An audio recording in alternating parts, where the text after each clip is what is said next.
Numru rekord ta' parteċipanti ħadu sehem fil-Caritas Run for Life ta' din is-sena li saret il-ħadd filgħodu fiż-żona taċ-ċentru ċiviku ta' San Blas f'Ħażebbuġ.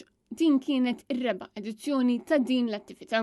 Attività li fiha ħadu sehem persuni ta' kull età minn 6 snin sa' anzjani ta' 85 sena u li fiha fuq kollox spikka l-entużjażmu u emozjonijiet varji. Il-Caritas Run for Life tippromovi il-ħajja sana għal kulħadd, kif spjega id-direttur tal-Caritas Anthony Gatt. Caritas fanra oħra ta' suċċess kif kienet l-attendenza din is-sena?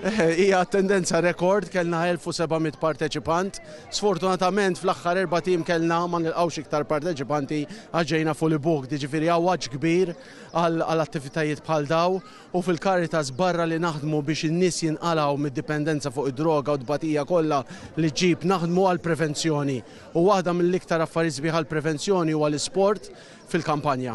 Kollox kien hemm 6 kategoriji ta' kompetizzjonijiet, il-ġirja ta' 10 km, ta' 5 km u ta' 4 km għall-adulti u dawk ta' 2.5 km għat-tfal bejn 10 u 12 sena, 2.5 km għat-tfal bejn 13 u 15 sena u dik ta' kilometru li tfal bejn is-6 u 9 snin. Il-parteċipanti jkunu mitluba jagħmlu donazzjoni bris il-Caritas Malta. Fuq dawk li ħadu sehem kien hemm numru ta' skejjel ta' tfal u klabs differenti. Diversi volontira jkunu mqasma f'diversi żoni sabiex jagħtu l-appoġġ tagħhom lill-parteċipanti.